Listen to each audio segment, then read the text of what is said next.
Thank you very much. Thank you, everybody. Thank you.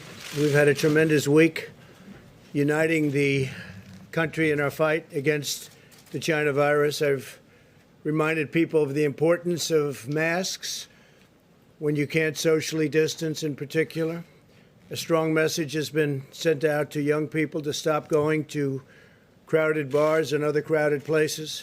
Yesterday, we made the amazing announcement for our plans to protect nursing home residents. We're working very hard on that. We're doing very well all over the country. And also about contracting with Pfizer. We made a big, beautiful contract with Pfizer. We think they're very close, but we have a lot of companies that are very close to produce a vaccine. And I wanted to come out again today to share some additional news with you. This afternoon, my political team came to me and laid out our plans for the convention in Jacksonville, Florida. It's a place I love. I love that state. The drawings look absolutely beautiful. I never thought we could have something look so good so fast with everything going on. And everything was going well. A tremendous list of speakers, thousands of people wanting to be there, and I mean, in some cases, desperately be there. They wanted to attend, people making travel arrangements all over the country. They wanted to be there. The pageantry, the signs, the excitement were really top of the line. But I looked at my team and I said, the timing for this event is not right. It's just not right with what's happened recently, the flare-up in Florida. To have a big convention, it's not the right time. It's really something that, for me, I have to protect the American people. That's what I've always done. That's what I always will do. That's what I'm about.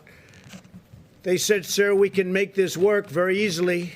We have great enthusiasm, incredible enthusiasm. Even the polls say about the most enthusiasm they've seen. We can do this safely and we can do it responsibly. And I said, there's nothing more important in our country than keeping our people safe, whether that's from the China virus or the radical left mob that you see in Portland, where I want to thank Homeland Security and others and law enforcement for doing a fantastic job over the last few days. They went in and people were out of control for 51 days, a long time. And Homeland Security and other law enforcement with us went in, and they've done a great job protecting our property, federal courthouse and other property, and most importantly, protecting our people. Or the senseless violence that you see in Chicago or New York or Detroit, a lot of other cities where so many people are shot and so many people are killed. And people elected me to help and to protect. So I told my team it's time to cancel the Jacksonville, Florida component of the GOP convention. Will be starting in North Carolina for the Monday, as has always been planned. We were never taking that off. That's remaining as it is. The delegates are going to get together. That's where they do their nomination. So the delegates are going to North Carolina, and they'll be doing the nomination.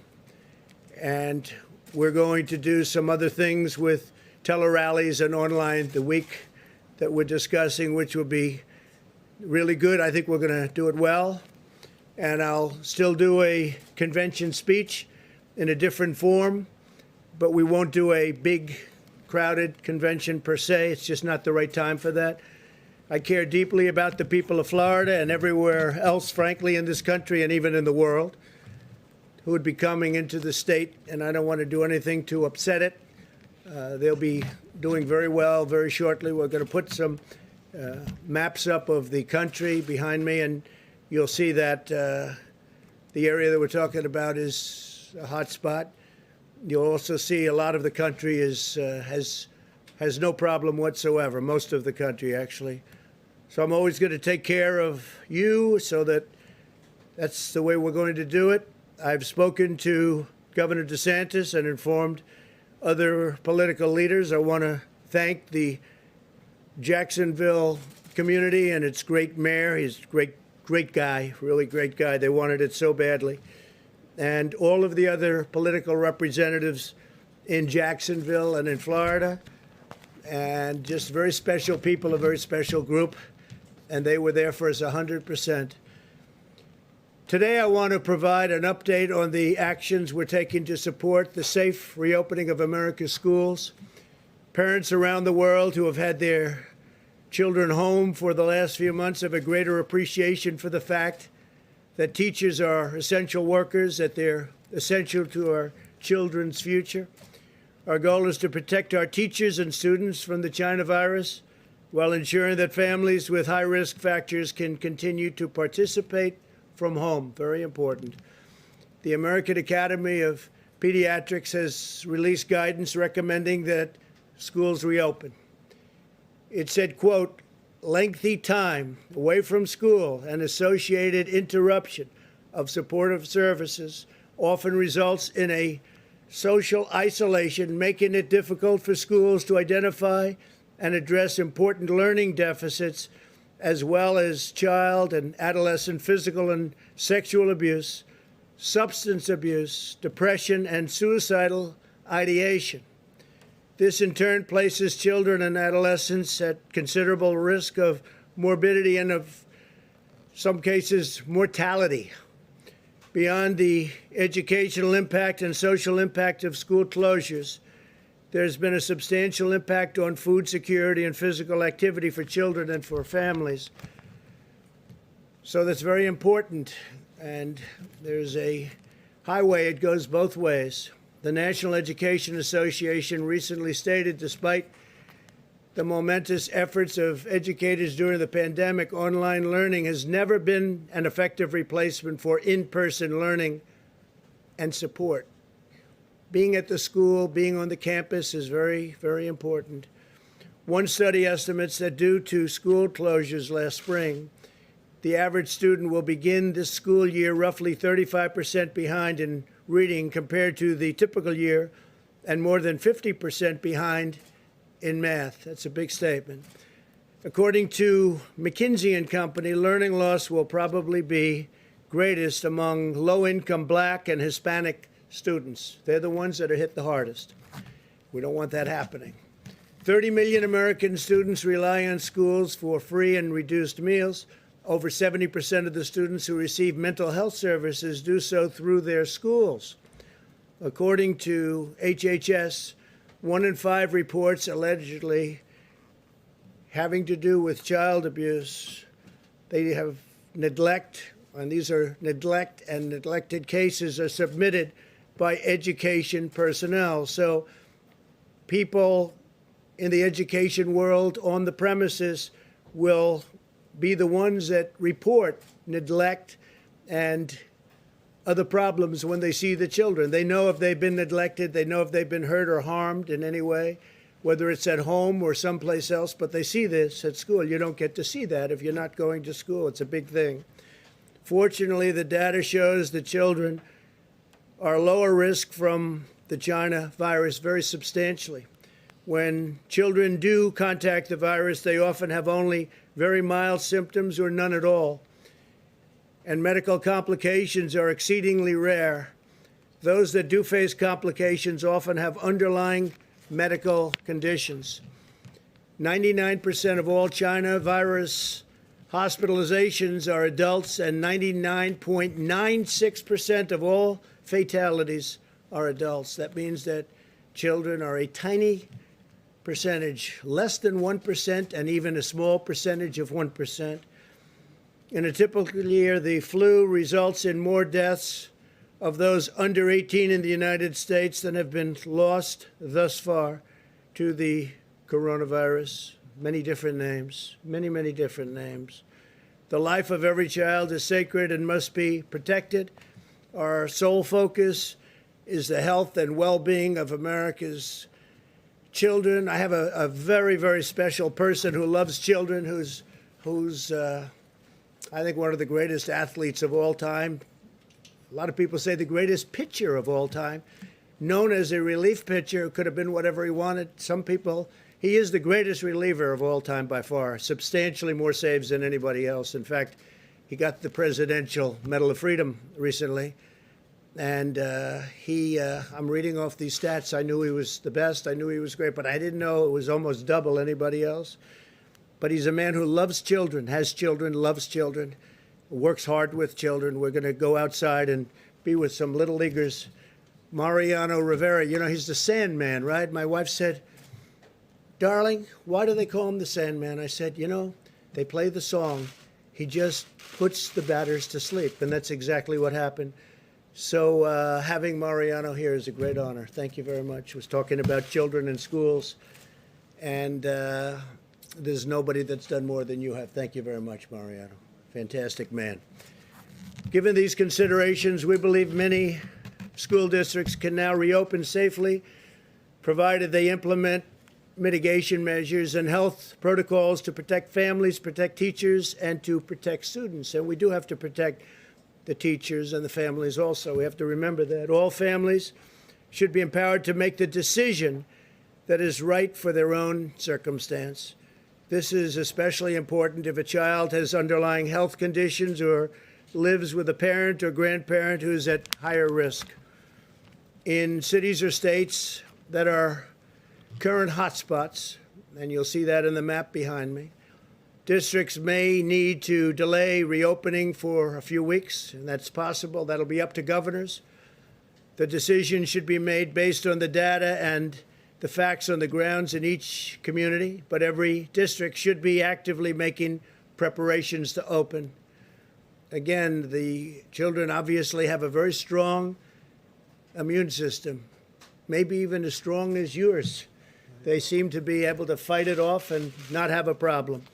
So it's pretty amazing, actually. Great, great credit. Our strategy to safely reopen schools mirrors our approach nationwide. As we race toward the completion of a vaccine and therapeutics, the responsible path is to shelter those at highest risk while allowing those at lower risk, much lower in the case of young children, to resume work at school, and as long as everyone practices vigilant hygiene and social distancing. We want that. A permanent shutdown was never the strategy, which would ultimately lead to greater mortality and irreversible harms. We don't want to do that. At the same time, we have to get our economy going. We had tremendous numbers issued yesterday. Housing prices, pricing of housing up 21%. It's the highest in history. It's the highest number in history. Real estate housing went up 21%. Today, the CDC will provide additional guidance for how schools can reopen safely. I hope that local leaders put the full health and well-being of their students first and make the right decision for children, parents, teachers, and not make political decisions. This isn't about politics. It's about something very, very important. This is not about politics. I even think it's bad politics if you do the wrong decision. Very bad politics. We're asking Congress to provide $105 billion to schools as part of the next coronavirus relief bill. This funding will support mitigation measures such as smaller class sizes, more teachers and teacher aides, repurposing spaces to practice social distancing, and crucially, mask wearing. This money is in addition to the $30 billion we secured for schools and universities earlier this year. That money we have, some is distributed and some is not distributed. If schools do not reopen, the funding should go to parents to send their child to public, private, charter, religious, or home school of their choice. The key word being choice. If the school is closed, the money should follow the student, so the parents and families are in control of their own decisions. So we'd like the money to go to the parents of the student. This way they can make the decision that's best for them. We cannot indefinitely stop 50 million American children from going to school, harming their mental, physical, and emotional development. Reopening our schools is also critical to ensuring that parents can go to work and provide for their families. The Council of Economic Advisors estimates that 5.6 million parents will be unable to return to work if schools do not reopen this year. It's a tremendous problem. It's a tremendous problem. Schools have to open safely. They have to open. More than a dozen European countries, as well as South Korea, Taiwan, and many others, have already reopened schools, and cases have not risen. We can achieve the same goal if we unite together, follow the best medical practices, and apply common sense. We'll continue to support states and cities in the current hotspots in the South, Southwest, and West. The governors, I know them all. They're all very, very capable. They're doing a very good job. They're working so hard. You wouldn't even believe it. We have nearly 30,000 federal personnel deployed in the states that need assistance. We're helping with doctors and nurses, medical personnel of all kinds. As a PPE update, we're in close communication with governors and states. We have supplies, everything they could possibly need. We're very strong on supplies. Remember, I used to say the cupboards were bare. Well, now the cupboards are the opposite. Due to our historic efforts to increase both the national stockpile and the state stockpiles, the vast majority of the states have 60 days' worth of supplies on hand. And most importantly, they have ventilators, because the ventilators are very, very hard to come by, at least in the past. Now we're making thousands of ventilators a month and supplying them in many cases to other countries. For states that are making requests, we're rapidly delivering. In the last 24 hours, FEMA has deployed more than 1.5 million masks upon request, 1.7 million gowns, and 600,000 well, let me change that. We've created about 600,000 different supplies. We have 600 ventilators to Arizona, North Carolina, Pennsylvania, Colorado, Idaho, and Washington. I think the number is 600. We'll go check that, and we'll give it to you in a little while. But we've got a stockpile of thousands of ventilators. I think we've sent out about 600 just recently. The United States has now conducted more than 51 million tests, which is more than any other country in the world by far. Roughly half of the tests are either the rapid point of care tests, which frankly solves a lot of problem and delay, 5 to 15 minutes instead of waiting for service both ways in both directions and then at the lab. But roughly half of them now, which is a tremendous increase, are 5 to 15-minute tests, or tests done in a hospital where you get the results back in less than a day, in some cases immediately. We're continuing to surge testing to current hotspots such as Miami and Phoenix to detect those with the virus and take steps to stop from spreading it further. This is a copy of the map, and this is, you have it right behind me. That's really very much indicating where the problems are. You see from that, it's in great shape, lots of it. The Northeast has become very clean. The country is in very good shape, other than if you look south and west, some problems. That'll all work out. On therapies, we've worked with Florida to ensure that over 40,000 vials of remdesivir are arriving this week. It's a lot. That's a lot. They're working round the clock to make it. It's had a tremendous impact.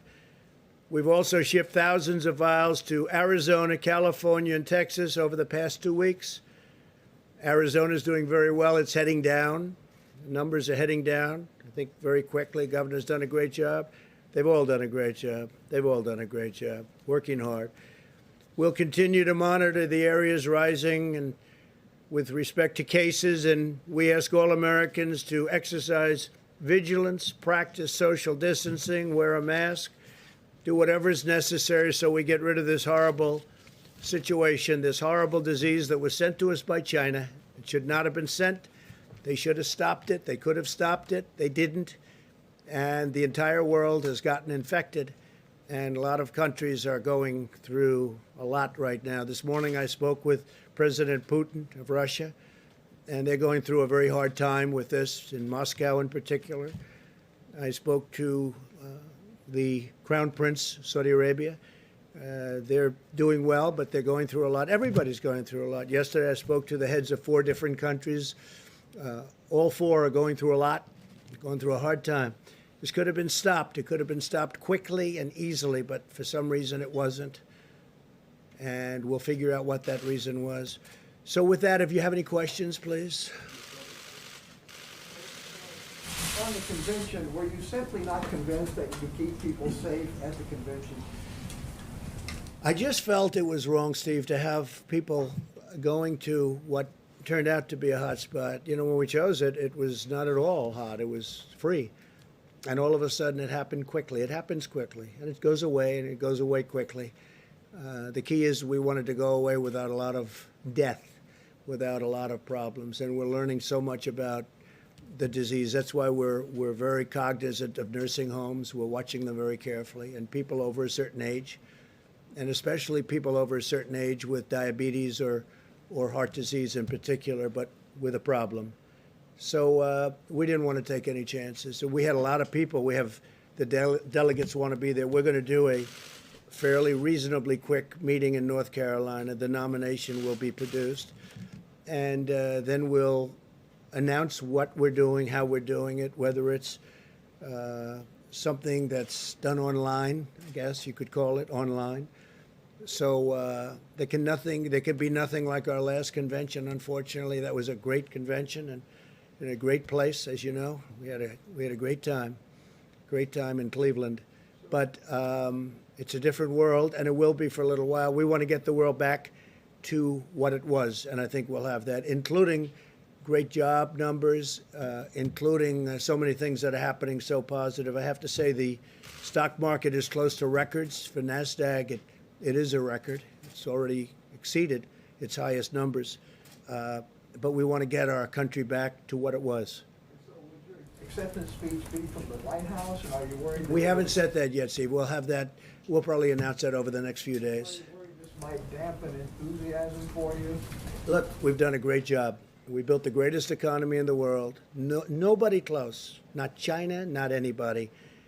We had to close it. We saved millions of lives, and we opened it. But we had the best numbers in history for African Americans, Hispanic Americans, Asian Americans, every group you want to name. Young people without a diploma, young people with a high school diploma, with a college diploma, anything you want to name. We had the best numbers. Women doing incredibly. Never been a time like that. And we had to turn it off because of what China did. We had to turn it off. And then all of a sudden, now we turn it back on, and we're doing very well. But it was very bad. China, speaking about China, the trade deal means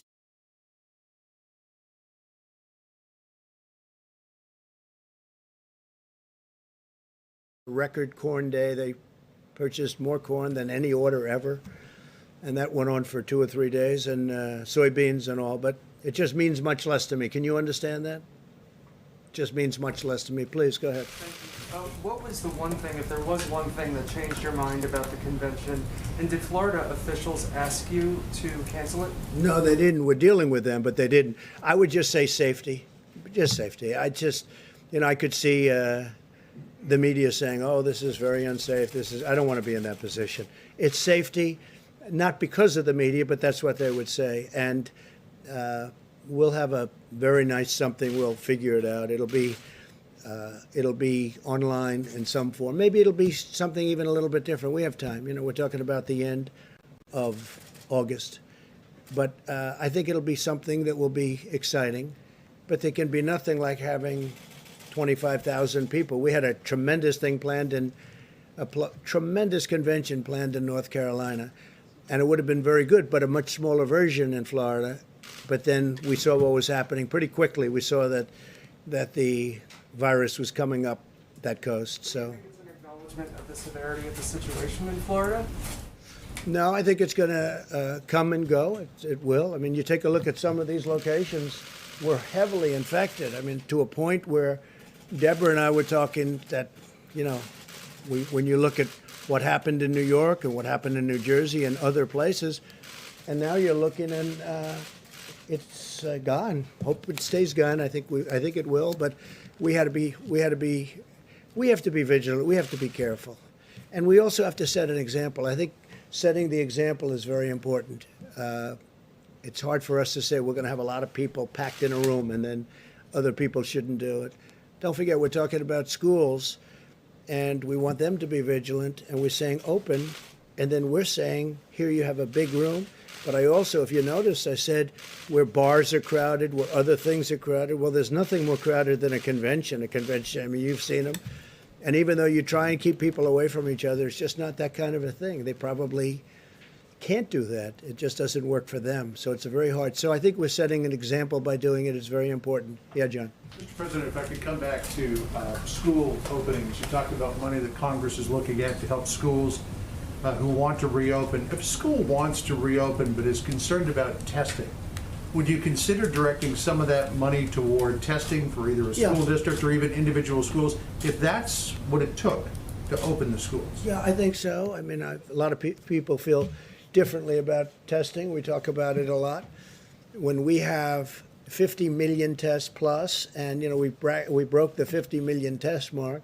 Second in the world is India, which has 1.4 billion people, and they had 12 million tests.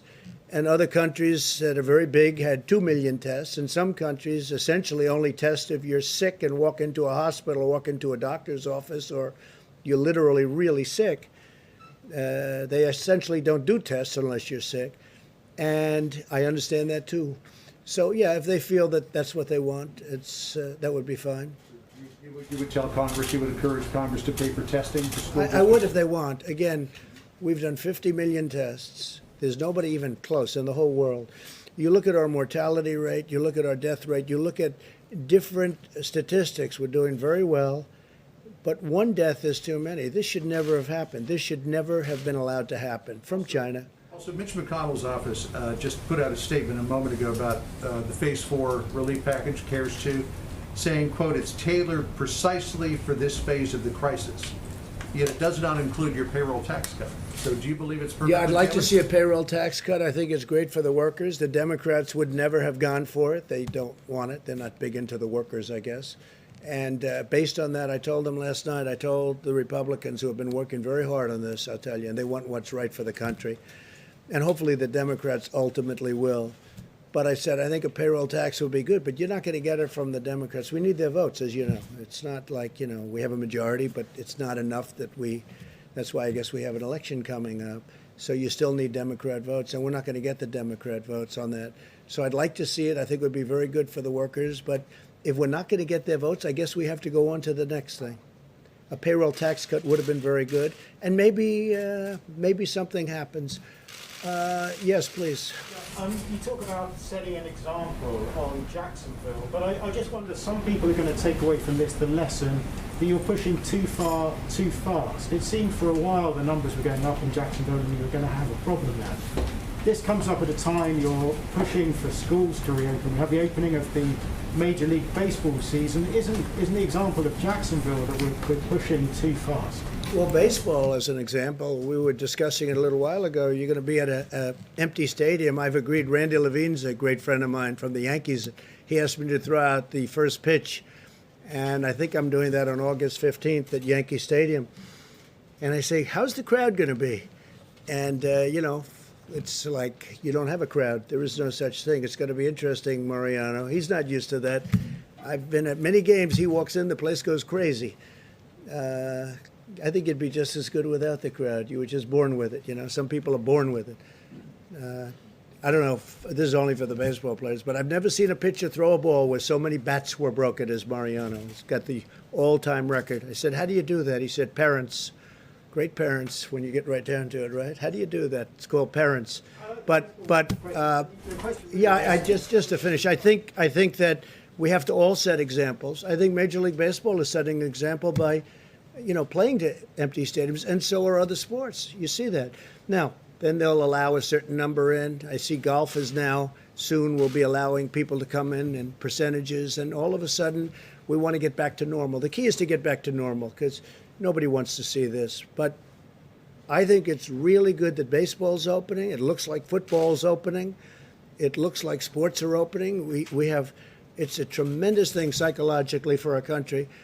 And we're all with it. We're going to see right now some beautiful young little leaguers outside with a great future ahead of them. They're already practicing on the front lawn of the White House, and we're going to go out and say hello to them, and it'll be really great. Okay, how about one more? Yeah, please, go ahead.